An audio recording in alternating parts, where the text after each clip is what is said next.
So I want to give you a very, very brief guidance on what to consider when you're receiving a naming presentation. So there's a couple of things. One is the strongest brands are grounded in strategy. So we ask a question whenever we're considering the name or when we're taking it to the last round. And the question is simple. Will this work?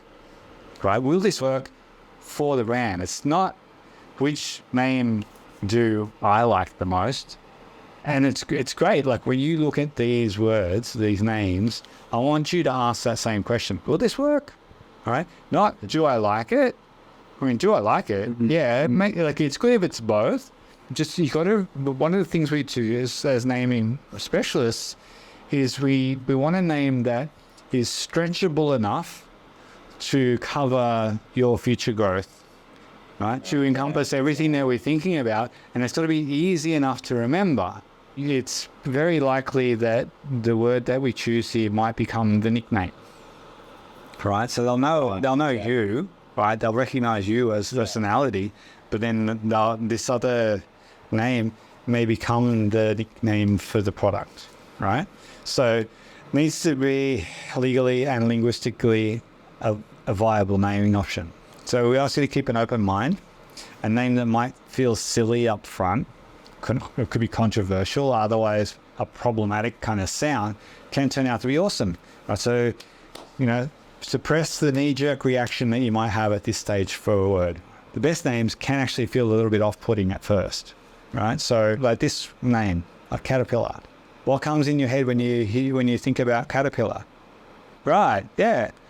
Not a tough construction like equipment and uniform brand, right? Shoes. The Benjamin Holt took his company photographer out to the field to take photos of the machine. And when they got there, the photographer was a bit confused because he couldn't see any wheels on this thing, right? But it was moving. And he saw the motion of this track and he thought, oh, that's it crawls like a big caterpillar. So other names were considered, but then they landed on that caterpillar. In fact, the owner, Benjamin Holt, didn't like the name at all. He didn't like caterpillar at all. Mm-hmm. Originally, the machines were referenced as mud turtles.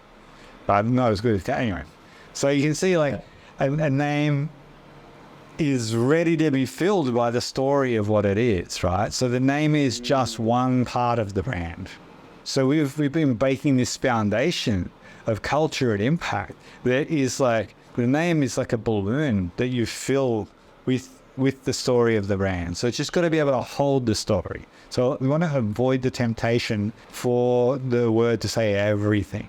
Yes, it needs to address an attribute, some story, but it's never going to be heard on its own, right? It's going to be either delivered by you with your personality, or it's going to be delivered with a visual identity or on a board or something that's going to give it substance. It's going to make it more expansive and meaningful.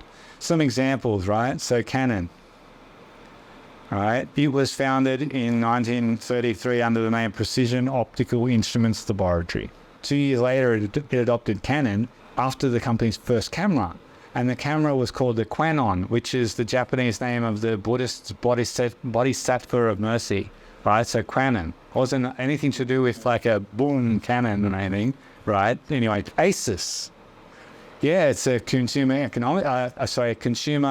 electronic company, but it was named after Pegasus, right? The winged horse of Greek mythology. And the founders, they dropped that they dropped the peg so that they could be higher up in the alphabetical order of brands, right? So Asus is short for Pegasus, but it's a technology company, right? Hulu.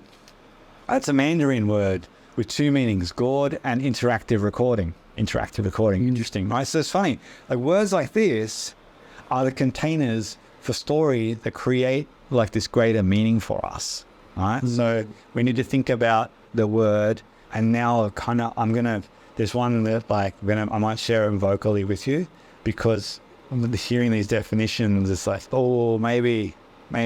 Anyway, so don't expect it to jump off the screen. Names are rarely love at first sight. Can you think of any names that were not love at first sight? Like Nike? I guess we'll just go with the Nike thing for a while, right? Maybe it'll grow on us. Right? He didn't like it, but Nike, massive. So the other thing to note, it's not a done deal yet. We do ask you, she's kind of like a disclaimer. We've done the work to check it. It's always good to get like the friendly ear of a lawyer, to trademark lawyer, IP lawyer, to go, is this going to be a problem? Right? And it's not about getting them to check every one of them, but like when you've kind of resolved to, yeah, I love this one, then it's like, hey, and I've got somebody you can speak to. So, right now, in our shortlisting process, we check the Australian trademark database to make sure there's not a trademark that's going to cause a conflict. We check the ASIC business registry to make sure that there's not an issue there. We do a Google search to make sure that nothing comes up that's going to be like conflict, and we do a domain lookup. And the way we rate them is red is conflicts, yellow is possible with clarification, and green is all clear. And I'm going to present them now. So the way that we present these is the name, and there's no design on this, right? We don't want you to be influenced by like logos here. These are all the same type style that we've been looking at here. Deliberately lots of this type so that it's not like, oh, I like the sound of that one, but I like the font of that one, right? So it's all going to be the same. We're going to show you the name.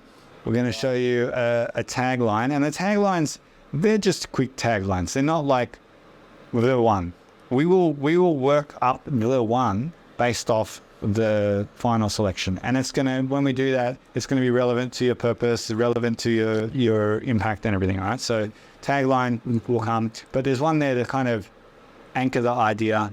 Then there's the URL. In your case, it's very simple. Sometimes it's conflicting and we need to actually look at. So name, tagline, URL, and then the rationale for this name.